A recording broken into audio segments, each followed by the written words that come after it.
And I'd like to now ask all of you to help me welcome our distinguished guests and their excellencies from Rwanda, Mozambique, and Kenya. Your Excellency, the President of Rwanda, Paul Kagame, please join me on stage, sir.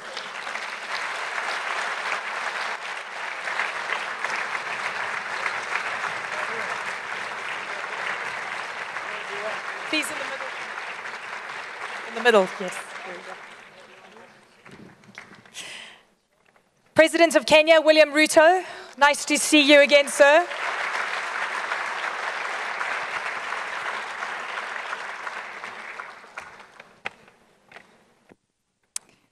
And, of course, the President of Mozambique, Filipe Nyusi. Welcome, sir. Lovely to see you.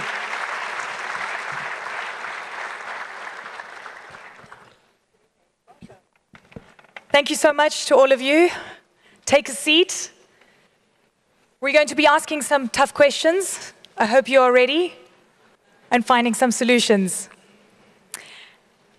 You know, over the last couple of days, I've been listening intently on the conversations that we've been having. And one of the key themes that have really been coming through, leadership, governance, and I think those have been reiterated by Alaji as well as by Mr. Poyane. Leadership, governance, and trying to actually figure out a way to finally create policy continuity. We're talking about being at the global table as opposed to the menu, but I think it's time that we have a little bit of introspection and ask ourselves where we stand on our table. Where do we rate ourselves? How do we rate our leadership in Africa? How do we rate our own leadership in our respective countries? President Kagame, I'd like to start off with you, sir.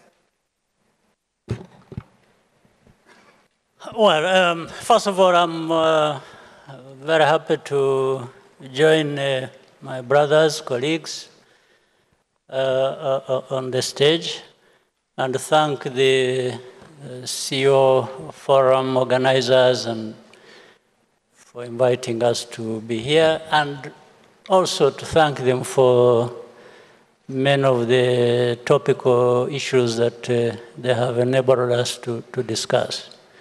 So straight to the point and the question you've raised.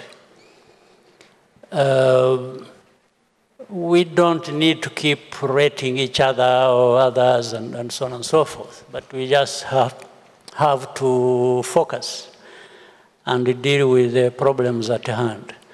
Every one of us, whether on the stage, the heads of state, or in the audience, the other leaders and business leaders and others from outside, know there are problems that we have to tackle on our African continent. There are many problems across the world. Every continent, every country have their own problems to deal with, but we are talking about Africa now. First, Africa is not a monolith. We have many countries, we have regions, we have relations among ourselves, different countries and regions and the whole continent relate with other parts of the world in many different ways and benefit each other. But specifically for Africa, there is a history that we can learn from. A history that has deprived Africa of so many things, exploited resources of our continent, and the resources benefits went outside rather than benefiting the people of our continent. That's fine. In my view, this should be something we can and should have learned from. What we can do among ourselves, with others, and that can benefit all of us. As they normally and frequently talk about win-win situation. There are things, relationships, working together wins. So then with all this, we need to therefore avoid having suffered in our history in the past and different tragedies, and we need to leave behind us, far behind us, the sense of victimhood. We can't be trapped in that we are victims of the past and so on and so forth. So we just need to seize the moment, because we really have everything that should do us proud, whether it is the resources, natural resources, or human capital, or all kinds of things. So having said all that, we see problems everywhere, also in different parts of our continent. And there is poverty that shouldn't be here after so many decades, after this tragic history I was talking about in different parts. Yeah. And if we look at ourselves in comparison with other parts of the world, there are certain African countries or regions that were better off than other countries on other continents, let's say 50 years ago. And now what has happened on our continent, there has been either stagnation or reversal of the gains we should have been making or had made. And these countries that were so much behind us are hundreds of times better than us. So there is a question you must answer, certainly. That comes down to leadership, though, doesn't it? It does. It does. It does. I was just telling this story so that I talk about leadership in conclusion. I was giving a background. So what is lacking, therefore? What is it? Indeed, there is that leadership. There is that unity around the purpose. There is, taking the opportunity that is before us and translating it into the aspirations, the needs of what people are capable of in the first place. So this requires leadership, it requires governance, it requires accountability, it requires assessing and challenging ourselves and, holding us, ourselves accountable in case you expected something out of your effort and it is not there. We should be able to say why. So leadership is about, therefore, the management of all these processes and getting the outcome you want, you had intended to get, or you had designed to get. So leadership is not just something in abstract. In the end, and it's not just a theory. In the end, it must give you something that is tangible, that you can see, that you can touch, that you can feel, and even put in numbers. Yeah. So on our continent, we still have a lot of work to do. And it doesn't serve us well that we blame each other or we point fingers. But no, the fact is for us being able to simply seize the moment and to do what we ought to do to deliver for our people and therefore the whole continent. Brilliant, Mr. President. Seizing the moment is part of that. It sort of reminds me of the story that Alaji was saying about, the change of goalposts. They suddenly change the goalposts and you're trying to strike and things have changed again. And as to what President Kagame was talking about having that strong voice, the leadership that we need, is it about having a unified African voice?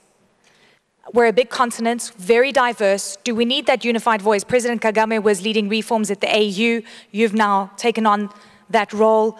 Is it the AU? Is it another institution? Is it individual countries? Is it regional bodies?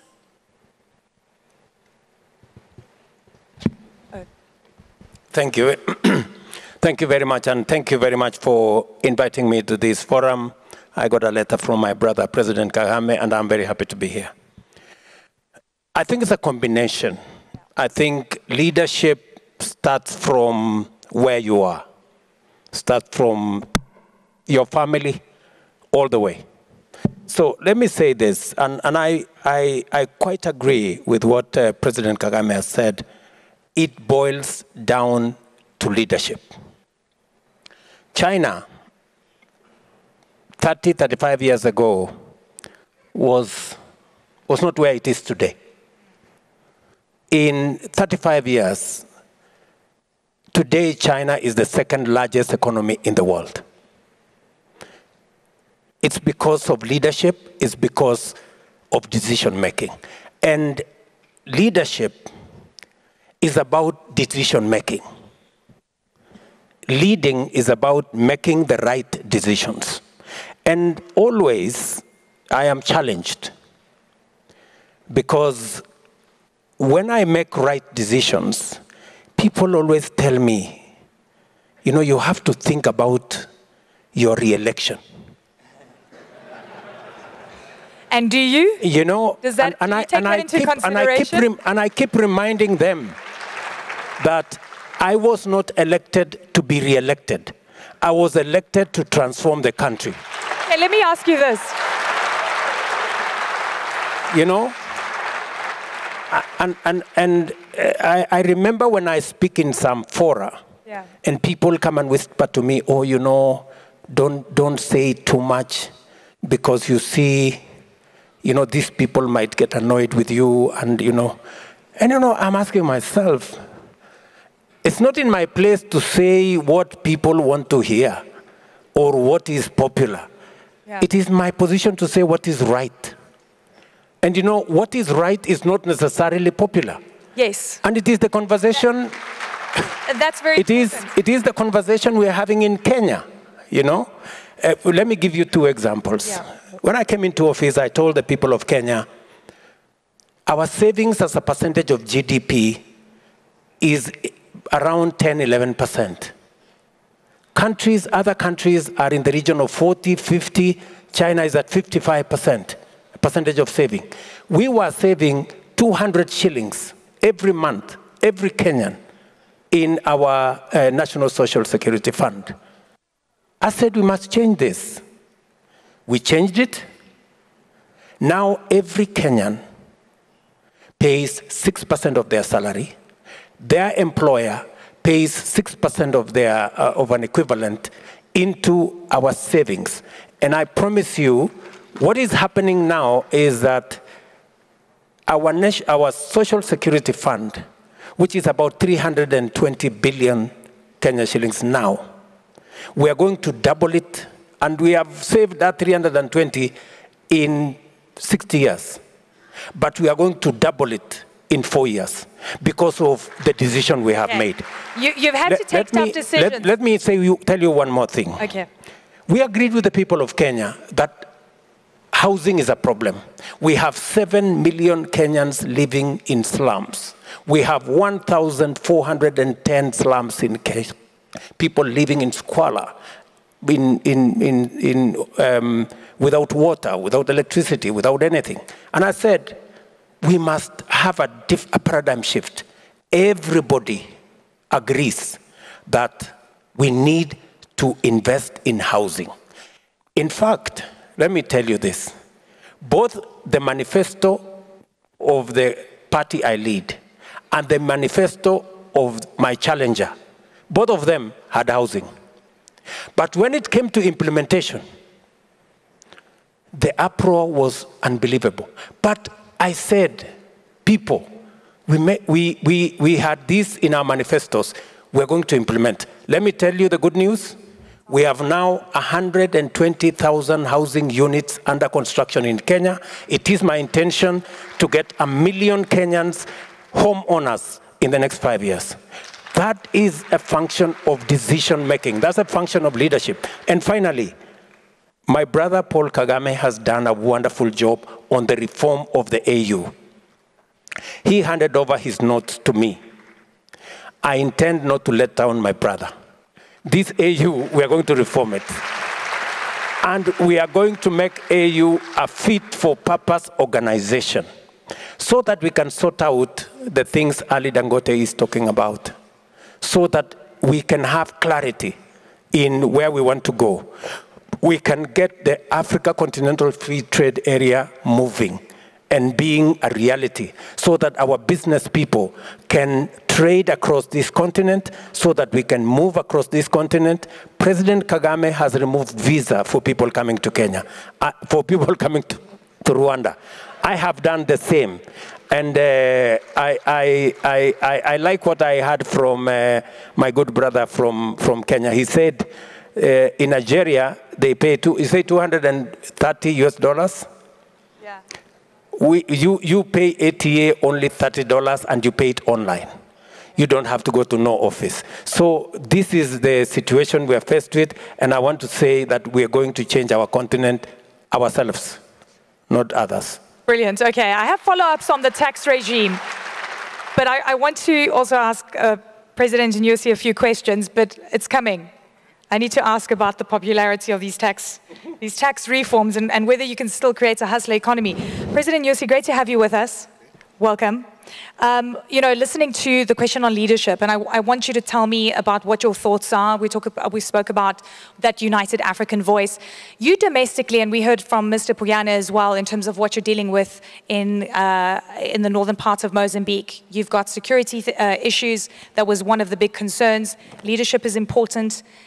In Mozambique. We actually did a fantastic story about the port of Mozambique, where you're seeing incredible growth coming through. It's almost like a tale of two worlds in your country. Could you tell us, what are your priorities right now? What are you concerned about? Security. Security?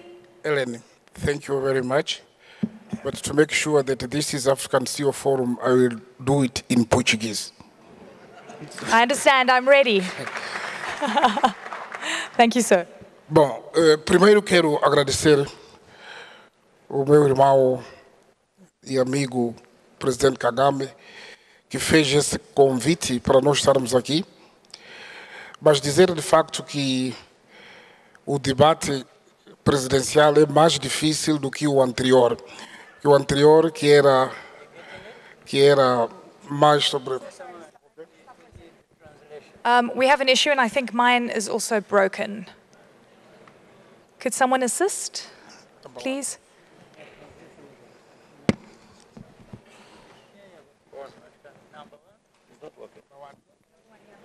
We are good. We can proceed.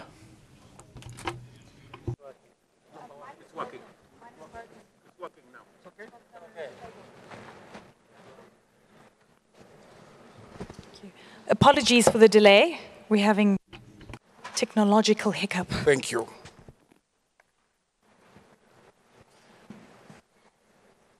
Estava eu a dizer que o debate presidencial é mais difícil por ser político. Yes, I was talking about different aspects, such as economical aspects that are more concrete. There's been colleagues who have spoken about leadership, the necessity to have leadership. And I was kind enough to listen to the voices of my brothers. And we also asked so many questions. But I think it's very important for us to bear that philosophy, a philosophy that says that we don't want to see the African continent always on the negative side. We need to see the African continent in a good image in terms of dynamism. That is a continent that is open. We know that the continent has gone through so much in terms of colonialism. So this is what we need to take into account in order to move forward. And we understand that what we are doing is good for us. Now, concerning the question related to security in my country, there's been quite a number of efforts together with my brother, His Excellency Paul Kagame, and we discussed on issues related to security. These are crucial points. Security is very important. We need also to have food security. We need to have access to energy, education, and food. So we've put in place so many aspects in terms of security. In Mozambique, in the northern part of the country, where we have looking at exploring mining resources such as hydrocarbons, etc. It is true we've gone through terrorism threats, terrorism occurrences in 2021. For example, we encountered so many challenges, and we put in place micro-projects in those areas we were supposed to start. And then in terms of national security, thanks to the support of my brother from Rwanda, it was an opportunity for me to thank the people of Rwanda for showing solidarity. And I believe that pretty soon we'll be able to foster our cooperation. So today we found ourselves in a situation where we are fighting terrorism, not only us as Mozambique, but as a country, that is all African countries. We've been able to contain the threat situation, and it was way better than what we went through in 2021. And I'm very happy because in Africa, terrorism still remains a threat. And thanks to the work that we are doing, we've been able to put an end. So I believe that the good weapon today is dialogue. We need to foster dialogue. And thanks to dialogue, I personally had the opportunity to go to the forest to dialogue with the enemies because I knew what was happening and I knew what they wanted. So we were able to discuss and then we agreed on some points. So the situation is quite better now. And force majeure at the moment. To what extent is this having an impact on the perceptions of risk towards Mozambique? I think that's really important because you want to lure in the private sector, but you're dealing with this security issue. Bom, primeiro, esta é uma oportunidade que Yes, indeed. What we want is to, concerning Mozambique, on Wednesday there was a forum which was held together with the private sector, not only from Mozambicans, but also partners who came in to visit the country. The current situation is stable. It's just a minor part of the north which is still under threat, but investment have never been stopped. So it means that the level of risk in Mozambique is non-existent. Now, in terms of investment in Mozambique, in sectors such as power, infrastructure, energy, and we are building ports. We have 3 ports so far that can have major shipping lines to do the work. And there are so many people who have visited Mozambique, they can witness. So we made a call, a virtual call, and then we were able to discuss. There's been so many investments. Now, concerning risks, there's a specific chapter that we need to talk about, which we spoke about yesterday, that is energy. And so many times we tend to neglect problems, basic problems. But these are problems that can pose a lot of challenges to us. It is important for us to consider our children who don't have access to food, to education. In Mozambique, we have a program which is called a presidential initiative. It is called Education for All. So this is what really helped us to reach 52% in terms of progress. We don't use fossil fuel. We rather use solar energy. So risks are a fact. If we are not able to solve those problems, we will definitely face risks. So we are ready to move forward into production as well. Thank you. Security, obviously top of mind, I guess, for so many African leaders looking very closely at what's happening at borders. But I want to talk about perception of risk towards Africa and whether it's warranted. You know, these are stories that we cover a lot. And we talk about, you know, the very high cost of capital towards the continent. Some of the excuses are because of security issues. Some of the excuses, I mean, really, they're far and wide, unbankable projects and so forth. You've been able to really create some great partnerships of late. And I'm wondering what the international sphere is asking when they come here before they sign. And how do you ensure that you don't sign bad deals, because we sign bad deals. Right. The risk profile for Africa is deliberately exaggerated. Yes.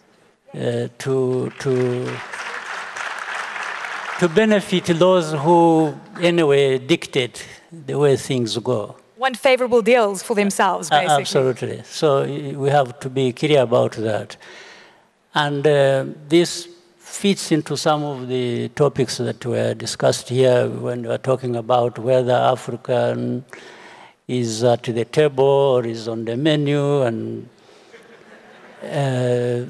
I think many times it is both. Because even when some people are at the table, they think they have raised their level, but actually they don't realize that at some point, whenever somebody decides that they be eaten up on the menu, that will happen. So, but we should be very conscious of that, and therefore not deceive ourselves, but operate as people with that, coming from that background or the context of what dictates things in the world. So in our case, we have had great partnerships. And from the beginning, partnerships for development, partnerships in economic activities, in partnership for development from the outset. That was like 15, 20 years ago. We got our partners used to the fact that this is our country, these are our problems, we must address them, we appreciate partners, we appreciate support, we appreciate everything, but we don't appreciate anybody trying to replace us in our own affairs and do either to do things for us or to dictate to us what we must be doing, because we kept saying we are the masters of our own destiny. What's the ratio of the guys coming in and wanting to dictate versus the guys coming in wanting to actually do something good? Well, those who want to do something, we sit and discuss. Yeah. There's what we want, there's what they want. So we talk about how each one of us benefits from what is under transaction. So it's fair for them, it's fair to us. So we make sure that that is what happens. Let me tell you a couple of things. We've done different deals in sports, in different areas. For example, I'll tell you, we have a partnership with the PSG, with Bayern Munich, with Arsenal, with... and you know, when we did that, we made sure that they benefit and we benefit. Yeah. But you could have seen, maybe you did, what was written in the papers. Saying Rwanda, how does Rwanda go for this, or they are spending money on this, they are doing that, and we had to keep explaining. So we are spending money, but we are receiving money too. So it is not just spending. The money we spend is, even when you spend, sometimes I go watch football, even in the stadiums, here or there in those countries where we have partnerships. I spend my money to buy the ticket. In fact, one of the people who dictate accused me one time when I was in London attending Arsenal game at Emirates. Said, you see, this man comes here and we give the money for support and he spends it in the stadium watching football. So I told these people, I say, you know what? I earn a salary for the work I do. So I spend my salary to go and watch football. So I didn't spend So I told them I didn't spend their money. I spent my money, personal money from my earnings as, salary for what I do. So, but it may sound simplistic, but the moral of it is that there's always somebody somewhere wanting to dictate to you how you live your life, how you conduct every business you do for yourself or for your country, even for the country to be dictated to which direction you must take. And we have refused that. And therefore, again, talking about leadership, I'm sure there are many others who do even better things than that somewhere else in other countries. But it still comes to leaders in any level of society being able to identify the purpose and of what they want, how they must achieve it, and how, therefore, even for self-respect, we cannot have a relationship that is lacking respect. I will always respect you, but you must return respect. It's the criticism and the hypocrisy that really is painful. The criticism and the hypocrisy that we see from the West in particular, that is particularly painful to hear a lot of the time, President Ruto, I want to ask you this, and you're going to the United States to meet with President Biden, the first official African state visit since 2015. The US Commerce Secretary says the US is the best partner for Africa, but there is a jostle for Africa. The US, Europe, China, Russia. Who is the best partner? What's the vibe? The best partner is Rwanda.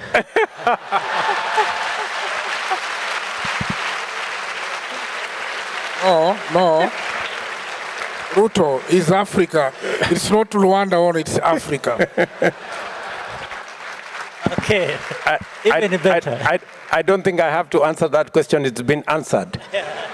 Both by President Outside Kagame. Of African borders, who's the best partner?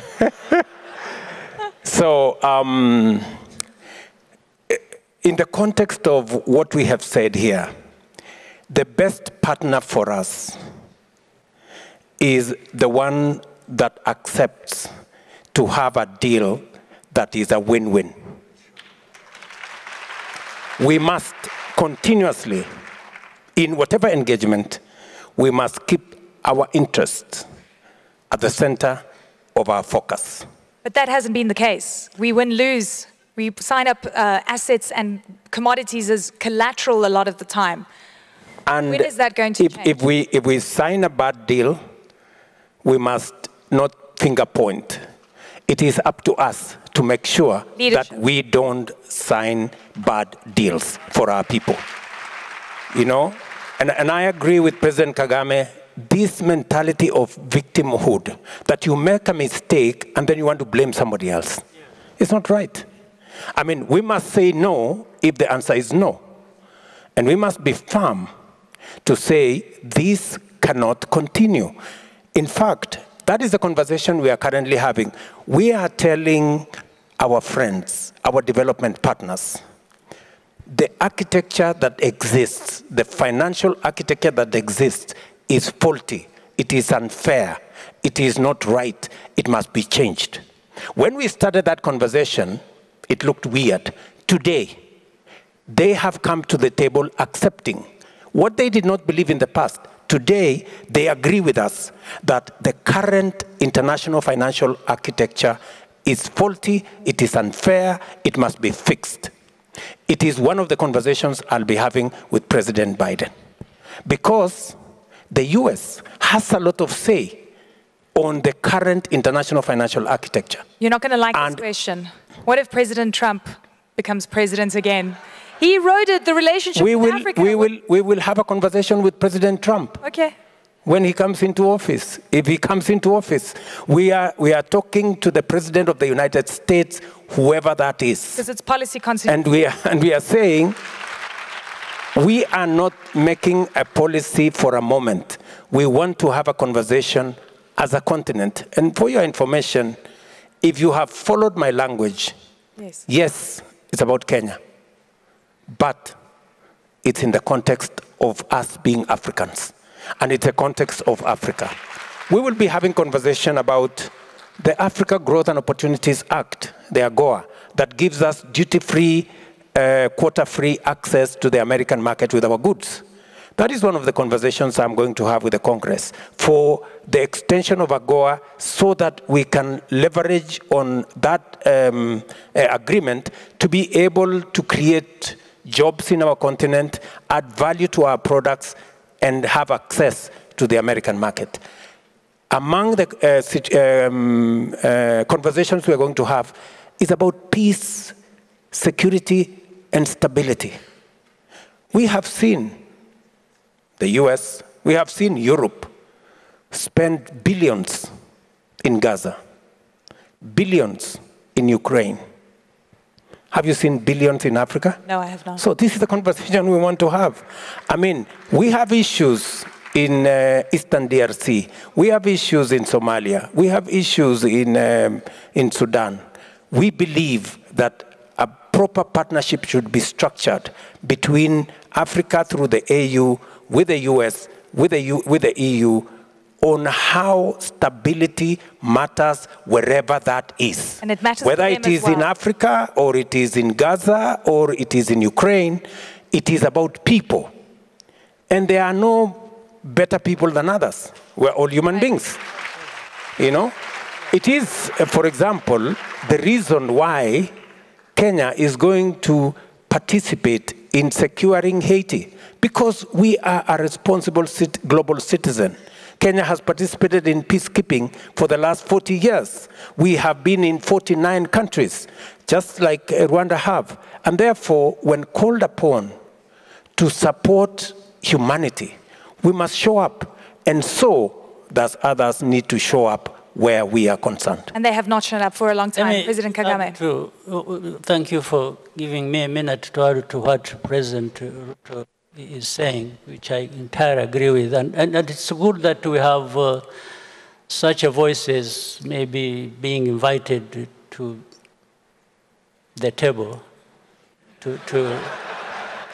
So they maybe represent us there very well. That's exactly what I mean. I wanted to clarify the level of hypocrisy and all kinds of stuff we have to deal with. The President mentioned the AGOA.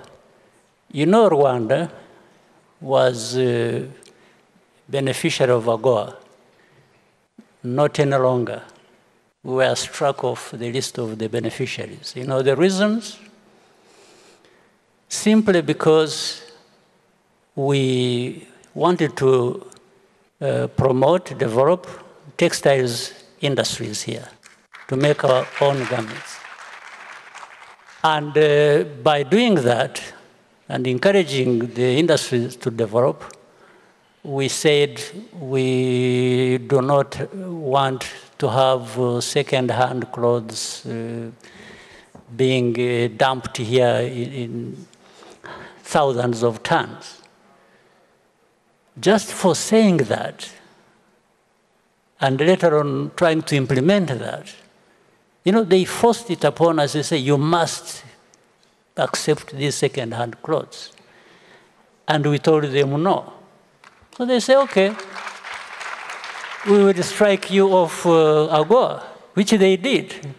We've never been returned on the list, but we never accepted second-hand clothes. And let me tell you, if anyone's been to these second-hand markets, you'll understand why Africa has become a dumping ground for second-hand clothing, for, I don't even want to call them second-hand cars because they're not even worth being second-hand, and that affects us so badly. President Nyusi, I want you to jump in here. You know, there's so much to discuss. Who do you think the best partner is? What is Mozambique doing? Who's the best? The best partner to team up with. The guys that want to sign good deals. What has come across your table? And how you make sure you're not on the menu? Because you have a lot of delicious resources and raw materials to offer the world. Tá bom. Bom, primeiro, nós estamos agora na base de win-win. First of all, we're in a win-win partnership.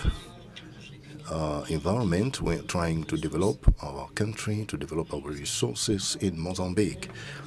And all our friends, as they know, we still have a democracy. That policy is to make more friends in the same direction. For that, we have to be in the same ground of understanding.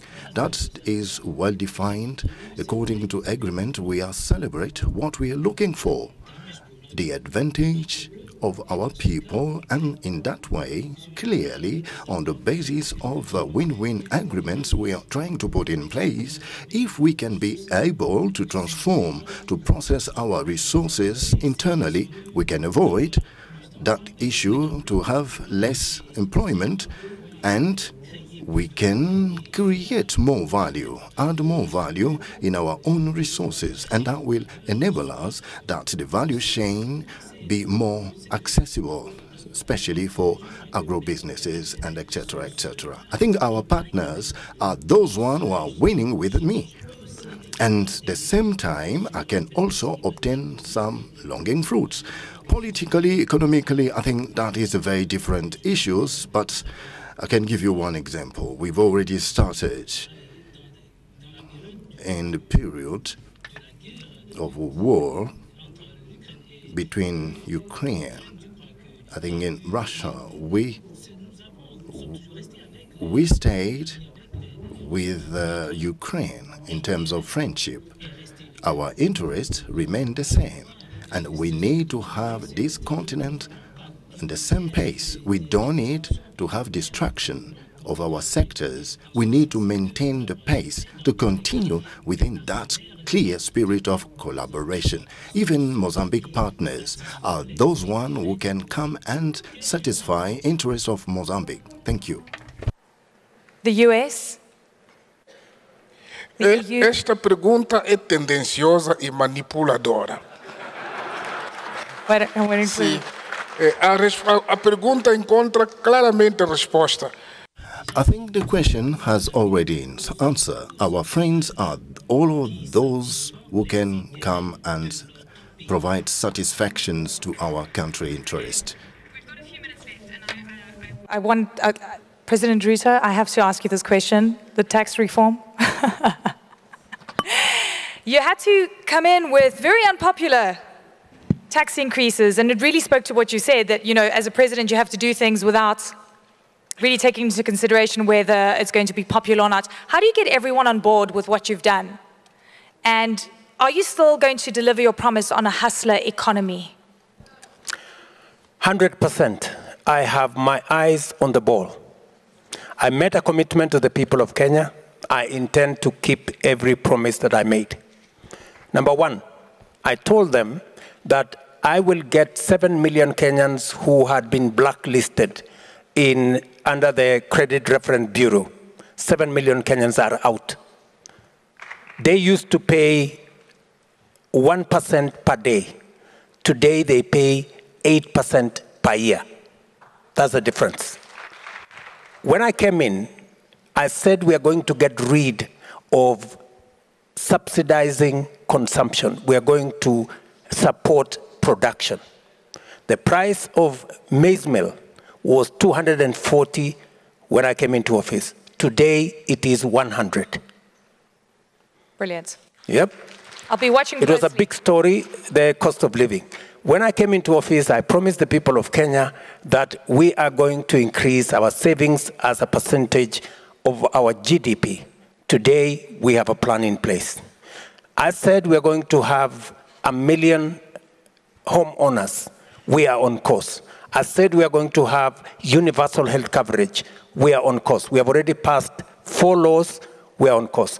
The people who had issues with what I was doing a year ago, today, they are thinking differently because they've come to appreciate that I know what I'm doing and the country is going to change.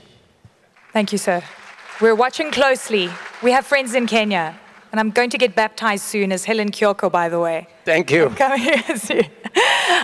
President Kagame, when we talk about Africa being on the table globally, what tables do we want to be on? What voice do we want? Do we want to have a geopolitical perspective on what's happening, Russia and Ukraine? Do we want to have a voice about what's happening in Gaza? What kind of voice do we want on the global table?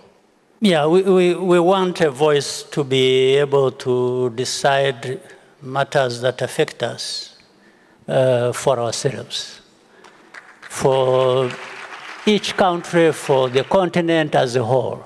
Because so many things, you talked about the risk profile and how that translates into high costs of many things for us and therefore stifles business, investments, and so on and so forth. So the voice we are looking for, first of all, it must be really a united voice. On our continent, we must work very hard to make sure that you can't have 1.4 billion people with no voice or scattered voices and nothing coming out of that. So we need to come together. But it is a voice about what happens to these 1.4 billion people and things that they have a say in. And they can determine for themselves where they're coming from, what they need to do, where they are going, without really being dictated to. Because even what you've just said, the geopolitics and the competition and adversarial relationships these big powers may have, sometimes coming to Africa, whether it is to one country or two or the whole continent, and telling them, like the famous thing, is you are either with us or you are against us. That's right. So, and telling people to line up and support what has been determined.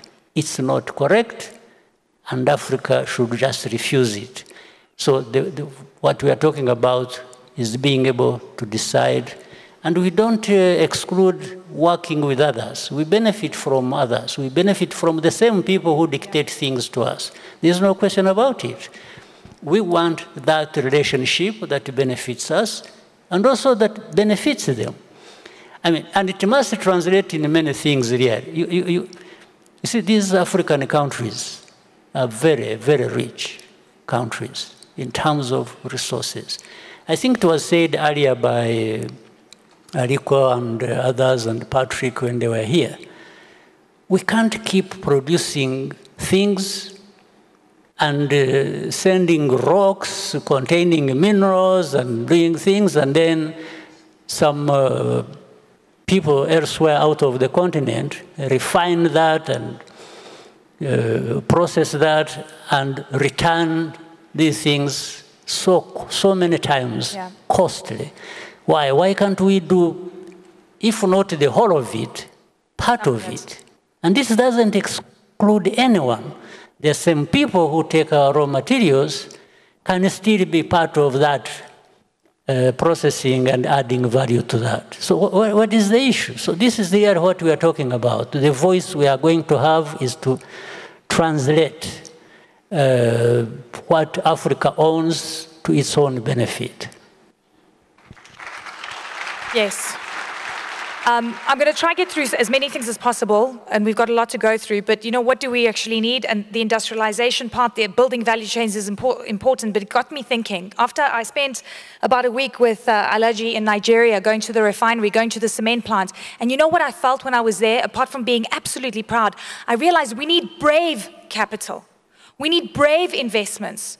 We need people that are willing to put their money on the table to make it happen, and we need Africans to do it for themselves, because if that doesn't happen and we wait, it won't happen, because the world actually doesn't really want to take value chains away from their markets and make it work on the African continent. President Nyusi, I want you to jump in here on the continental free trade area, whether you're seeing an impact, whether you're optimistic about truly industrializing the continent, taking our value chains back and making it work. Bom, o que dizia claramente o meu irmão aqui, Ruto. What I was saying what I was telling to my friend Ruto, is that one of the reforms at the African Union level is that we should try to make things move seamlessly across the continent. We know that we do not have a long mandate in Africa, but I think that it's possible to implement that reform, and that reform must be based on mutual trust amongst our countries. And in fact, we have also to have a look on what others are doing. Now, coming to African countries, we have to work for our mutual interest as African countries. And, you know, sometimes in Europe, there is a kind of a protectionism. That means that they produce and they protect their product. And we know also that in Africa, we still have some challenges, including infrastructure issues, but issues around the connectivity. So we have to promote connectivity. We have to build infrastructures, including railways and road infrastructures. And we must build that capacity and that possibility to promote free movement of goods and people in Africa, just like I was telling to my brother, President Kagame, that we have to work to make sure that products who are produced in Mozambique can move freely across the continent and reach Rwanda, for example, so that we can really make easy that free movement of people and goods. And what I mean in a nutshell, that it is possible to have African integration, to have an integrated Africa. And now coming to SADC, in fact, we are working on also on trying to remove trade barriers, including visas. So now we have opened our borders among 8 countries in Southern Africa, and the same can be also done elsewhere in Africa. Now, after having done this, we have observed that tourism has increased significantly in the region, and it is only by so doing that we can also achieve our goals. And we have also to fight against terrorism and to improve our security settings, because all these policies, in fact, should be helpful for Africa. Thank you very much for your kind attention. Anyway. And I was just thinking, as President Nyusi was speaking, making sure that our borders, we're friends with our neighbors and things are okay at our borders. And actually, we can all say that's not really the case for everyone sitting here.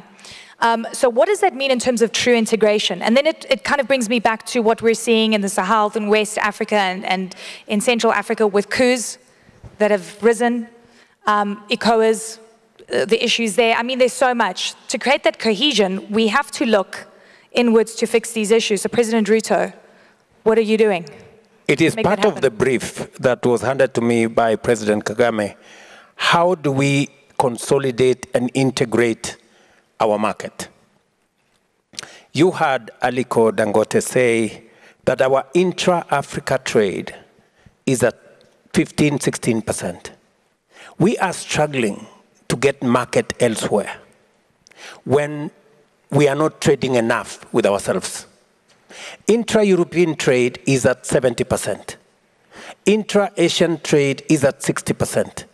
Intra-African trade is at 16%. May I be blunt? May I be blunt and say, do we like each other enough to want to trade amongst each other when we don't even have the rules to make that happen? Precisely the point why we must fix our AU so that it has what President Kagame said, a loud voice, a clear voice, but also it speaks to the issues that affect us. To make sure that ACFTA has a meaning. If, for example, we had signed AGOA as AU and the US, there was no way Rwanda would have been penalized for refusing to bring in dead people's clothes. You know? So the essence of numbers, if we make the AU a fit-for-purpose organization, and that is our intention. The notes President Kagame handed over to me says we must do 3 things, and which I intend to persuade my colleagues for us to achieve. Number 1, to use AU for our economic diplomacy, to make sure that it speaks to having a unified market in our continent, making sure that the ACFTA works, we have the same regulations, the borders that exist stop being barriers, but instead being bridges into the next continent, into the next country. And I say this because in EAC, intra-trade between Rwanda, Kenya, Uganda, Tanzania, the EAC countries, is at 28%. It is the highest in the continent. It is the single highest regional economic bloc that has trade at that level. We intend to pull the rest of the continent in that direction, and it tells you that the 16% can actually get to 50% if we do things right. So this is the trajectory we are looking at. We are also looking at making sure that the AU deals with the challenges of infrastructure. You heard the president here talk about infrastructure. We must make the AU fit for purpose to focus on a few things, not too many things. Security and stability, economic diplomacy, infrastructure, period. And then we make sure that it serves the continent well. It will give us voice, it will give us, it will speak for reasonable numbers, and even if we have, it will help us push against unfair trade deals, because we have the numbers to say no to the EU if we are standing as Africa. But if I'm standing as Kenya or Rwanda, they can push. Yes. But if we are standing together, we can make sure that we push our agenda properly. Let me finalize by saying, to support our private sector, even our private sector today, they are molested by financial institutions. They are told you are investing in the wrong place. You cannot put a factory in Africa, it is risky. They are charged high interest rates. That is our responsibility. The AU must be able to fight for a fairer international financial architecture that de-risks investments in Africa and allows investors like Aliko and others who have the courage to invest in our continent to get resources at rates that make business sense for them to invest. Agreed. And I have to apologize to Aliko Dangote, actually. When I saw all those cranes in that area on his refinery, I said, Alaji, that looks like a graveyard for cranes. And he said, no, Eleni, it's a parking lot. We're going to put that to work. So it's there, right? And the opportunities are there. And it's so exciting to see some of these projects. But President Kagame, you're seeing, they need, like the likes of Aliko Dangote, they have to make sure they have a power plant when they, build a factory. There's so many things that need to happen. And again, I come down to the policy that we need to really make this continent shine. And I feel there's a shift.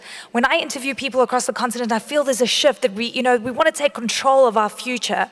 And I want to end off with you just telling us what that is going to look like, because I feel when I come to Rwanda that this is a fantastic example of how that can happen.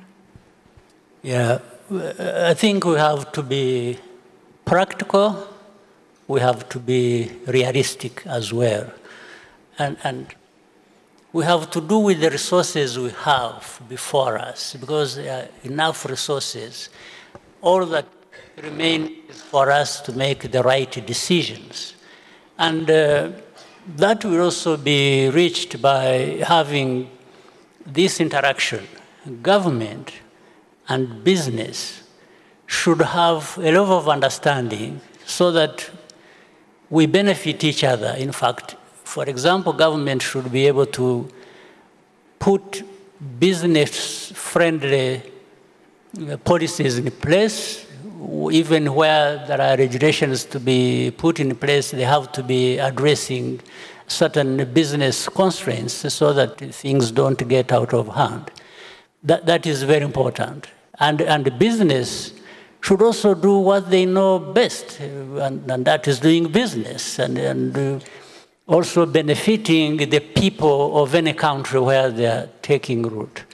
So it's doable. You know, you asked, leadership, as you said, or doing the right thing, requires the mind to be right as well.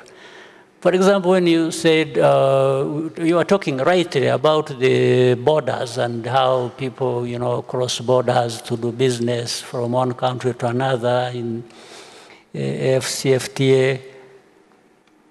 And you said, do we like each other enough? We don't even have to like each other to that level. I mean, I explained it like this, and President Ruto mentioned it. For these people who go out looking for markets, are you really looking for markets from countries that you like, or that like you for that matter? No, it's just being wrong-headed. But we need to minimize the levels of any misunderstandings or conflicts, because some of them are based on trivial things and things that can actually be addressed and corrected and should not stand in the way of business or relations of people to do business together, for people to move freely and so on and so forth. You can't create an AfCFTA and then at the same time you constrain movement of people. So how is it going to be solved? AfCFTA means you must allow that freedom of movement, of people, of goods, of services, and so on and so forth. Otherwise, you do one thing. So we still have that problem which we must address, and we must only blame ourselves for having this kind of situation prevail in our midst. You can't blame anybody else. We can't blame outsiders. We can't blame, no. We should blame ourselves, but we should correct it, and we should just put things right the way we know how. Big round of applause to all of you.